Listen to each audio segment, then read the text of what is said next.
Hello everyone, Jim from Ohio here, and I wanted to show everyone the pellet stove that we're using. The house that we moved into last December does have a walkout basement, and we've got our sliding glass door right over here. And then the rest of the house goes in this direction up the stairs to our living room, where you can see Laggy, our dog, is up there. But this basement, like most basements, is usually cool in the winter time. And it seems like the furnace was designed to heat the upper portion of the house. We live in a split level house, so we have actually three levels when you include our walkout basement. But it would usually get pretty chilly down here. And because my office is also in the basement, I would get chilly anytime that I worked from home. So this was our solution. We debated over getting a wood stove, but just because I don't like splitting wood, we do have access to a lot of wood. We have right across the street from our house, you can see we actually have a very large forest that's over there. Hopefully you can see the trees. But we have access to wood, but I don't have a splitter and I don't like splitting wood. On top of that, Jenny didn't feel comfortable with a wood stove, and if there were times that I was away from home and she had to operate it on her own, just lighting it and cleaning it and maintaining it is sometimes a little bit of work. Well, the newer pellet stoves that are out work just like a furnace. And the only thing you have to do is feed them and occasionally clean them. And what we've got up on top here is just a very, very basic control panel. And there's an off button and there's a reset button for any alarms that may pop up. And then there's a couple of different option buttons for changing how the stove operates. And then if you want to adjust the temperature up or down, it's just a matter of hitting the arrow up or down. But it has what's referred to as an eco mode or an economy mode, which allows this device to work just like a furnace. So I currently have it set on 68 degrees, and that's exactly what it maintains. You can see the temperature in the room is 68 degrees, and the thermostat is, well, actually, this is what it's set at, 68, and this is the temperature in the room. And it gets that information through a little probe that's in the back of the machine. Hopefully you can see that. It's a little bit dark back here, but there's a sensor right here that's able to read the temperature in the room. Now, I did have this professionally installed just because I had never installed one, but I watched during the process, and the installation was just a matter of there was already a hearth here because the previous owner had a wood stove. And they had it was either a 6-inch or a 8-inch exhaust pipe that was already here. So that made it that much easier. Now the pellet stoves use a 4-inch exhaust. So what the installer did was there's a liner that he dropped down the chimney that's 4 inches and attached it at the top of the chimney with a 4-inch cap. And then he ran it down through the exterior wall of the house, and this is where it comes out or it exhausts from the back of the furnace or the back of the pellet stove. Now there's also an air intake port on the back that draws fresh air in from outside so that it's not pulling air out of the room. Now, it does use regular standard wood pellets, and you can use either soft pellets or hardwood pellets.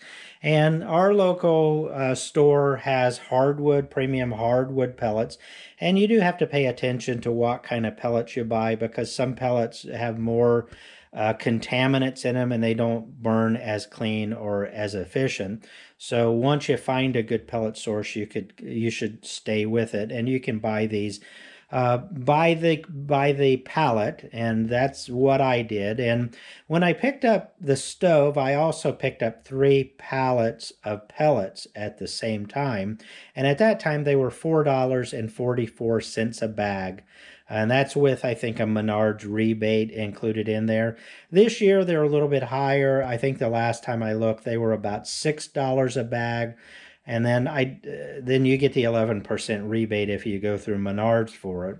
But the reason that I chose this particular stove, it is made by a company called Comfortbilt, and they offer an excellent warranty. And last year when I picked up this stove, the U.S. government was giving a 30% rebate. So when I filed my taxes at the end of the year, they took 30% off of the cost of this stove. I think that rebate has changed, and now it's 20% this year. But Comfortbilt has an excellent warranty on the device. They have an excellent reputation. Most people that buy them give them raving reviews. But just the operation of this couldn't be simpler. There's a little bin at the top where you load the pellets. And this particular unit, the model number on it is an HP22-N. Now they have a standard HP22, and the difference in the 22 versus the 22N is the amount of pellets that it'll hold. This particular stove will hold 2 40-pound bags, and usually if I load this up, I can go 3 or 4 days before I have to fill it up again. Now, normally every other day, I'll just go ahead and dump a bag down in there, and that way it keeps it level and I don't have to worry about it ever running out. But that's all you have to do to keep the unit fed. Now, it does have glass in the front, and when it burns, it's just like any other fireplace. You can see the flame burning in there. And you can, if you look, you can see there is some ash in there. So every 3 or 4 days, you do have to open this up and just vacuum it out. And at the bottom, there is an ash pan. And the ash pan, honestly, you could probably go a month because it burns so clean. The amount of ash that's in here right now is probably about 3 or 4 days worth, and some of it does collect around the burn chamber here. And so periodically I'll just open up the side door here, and there's just a handle right here that you can open up. And once you get in here, I've got a special vacuum over here. It's an ash rated vacuum cleaner that I just suck out all of the ash that's up on the top. And usually I only empty the bottom portion about every other week or so. But really, that's all there is to it. I mean, well, when I clean it, you notice that I do have some soot that's on the inside of the glass, and this glass is super easy to clean. Usually when I vacuum it out, I'll just take a damp cloth as well as a dry cloth, and I just wipe it and the ash comes right off. I've heard of people using newspaper to get that off of a wood burning stove, because usually there's additional stuff that's in the logs that you burn that causes it to really get sticky and gooey on a standard wood stove. But the pellets don't have that in it, so this soot washes right off. The only thing you have to make sure is you don't want to put a wet or damp cloth on the glass while it's hot, so you would need to make sure that the stove has cooled down before you do that. And then I just go over the inside of the glass with a dry cloth, and then it's ready to go for another week before I have to wipe that off again. The only other thing is, once in a while they recommend, there's a handle right here, and they recommend that every day that you just kind of come through and pull this handle, push it back in, and there's a rake that actually rakes across the heating chamber at the top. There's I forget what those things are called in there, but the heat the heat from the flame goes up and it heats. There's tubes up here, and what will happen is some of the ash will go and collect on those tubes, and this just rakes the bottom of those tubes, and so it gets that ash that's collected up there to fall down into the chamber. And what happens is once the heating box has pellets fed to it, it has an automatic starter that's in it, and it'll automatically start the flame, and then the flame will go up to the heat transfer tubes, and then once the tubes reach a certain temperature, there's a fan behind here that blows the air out into the room. And as you noticed on the thermostat, I usually keep it on 68 degrees, and it does an outstanding job of keeping the entire basement warmed up.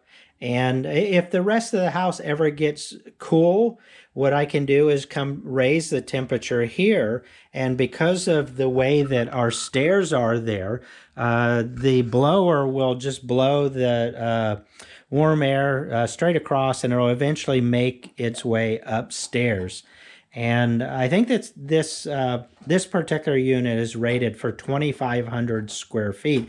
So realistically, I could heat the entire house.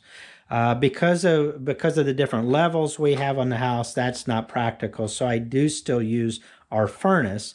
But because our furnace is all electric, this really helps out a lot to keep the energy costs down.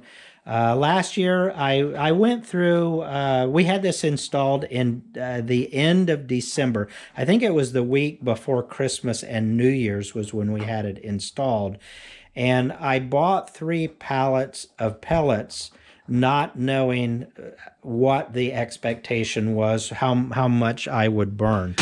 We made it through the entire year. We used up 1 entire pallet, and then we used about 6 or 7 bags off of the second pallet. So I have plenty of pellets that I purchased last year at a discount to get me through all of this year. But the combination of this along with our electric heat in the house is working outstanding. It keeps the basement very, very comfortable. So I do give this pellet stove a thumbs up, and you should check it out. I'll leave a link down in the description of this video below if you want to take a look at one of these for yourself. Actually, the stove is just starting to fire up, and I'll let you see what it looks like when it's doing that. What'll happen is there's an auger inside of it that takes the pellets from the hopper, and it delivers them down this chute into this burn chamber right here. And so after it gets so many of those pellets down in there, it'll engage the automatic starter system, and it's just some type of an electronic thing. It doesn't strike like a gas grill would. It actually uses the electrical current, and this does run on 120 volt AC. It's just plugged into a regular standard outlet, and I have tested it with a meter, and it usually when the fans are kicked on high, it can pull up to about 300 watts of power, but most of the time the whole stove, it only uses about between 150 and 200 watts while it's running and starting up, and the fans are running. And there's actually a couple different fans in it. I think there's 3 of them. There's a fan that's at the bottom of the burn chamber. You can start to see smoke is billowing a little bit in there now. And we'll try to get a view down into the chamber. You see a few sparks are starting to come up. But yeah, there we go. Now we've got a little bit of a flame. And so there's a fan underneath there that as it tries to start up, it's blowing air through those pellets. And so that's one fan. And then there's another fan that's in the back of it that's actually pulling the exhaust. All of the bad stuff is being forced up the chimney. And then, of course, there's the larger fan that once the tubes up here reach a certain temperature, it'll blow that warm air out into the room. But it is still starting up. But when this thing is really going on high, this entire front glass will have flames behind it. And it's just like any other fireplace or wood stove at that point. And based on how many pellets are needed, the system will automatically deliver that amount of pellets. And if it senses the fire is getting low, it'll deliver more pellets until until the room reaches the temperature that's set on the thermostat. But it's fascinating how it works, and I can just say that it works really well. We'll let it go here for a couple minutes while it heats up. And some people with pellet stoves, the cheaper pellet stoves, I looked at a lot of them before I decided on this one, and one of the main complaints with pellet stoves is the amount of noise that the fans make. And a lot of people have a difficult time sitting or residing in a room while the fans are blowing on high. And while the fan noise, I can hear it. It's not so loud that it bothers me. There's no kind of squeaking or any annoying noises other than just simple fan noise. And I don't have a decibel meter to check that. I need to check my iPhone to see if there's something like that available that I can use my iPhone for. But it's not an uncomfortable level at all, the fan noise.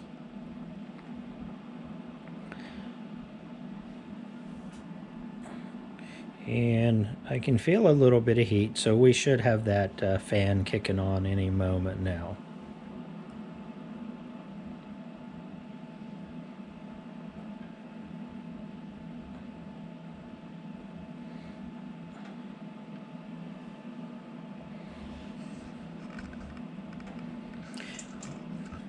Now, as far as the surface, the external surface of the unit, the sides stay cool all the time. You can touch anywhere up and down the sides. Okay, the fan just kicked on and I'm standing right in front where it's blowing out. But hopefully you can hear how low that sound is. But I was mentioning the sides stay totally cool. The top up here where the hopper is, it stays cool, but around this front curved edge, it does get warm right here. However, this part right here, I can put my hand on it now, but the longer that flame goes, especially on high, this part will get hot. Now, it won't get really hot like a cast iron wood burning stove gets, but it does get hotter than, if you had children or pets, you would not want them to touch this surface when it is hot. I don't think it'll burn them, so to speak, but it's not comfortable. Now, this portion right here is the hottest portion, and the glass does get hot once it reaches once the stove reaches high. But right now, I'd say that flame is about 3/4 high. Like I mentioned, it will get bigger than that and eventually kind of flare out and fill this whole front glass area.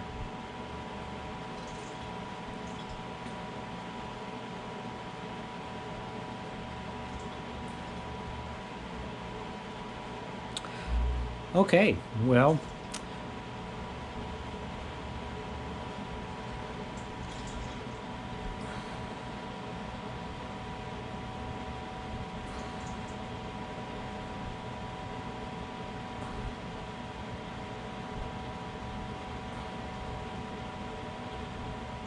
good luck. Enjoy the rest of your day. Bye-bye now.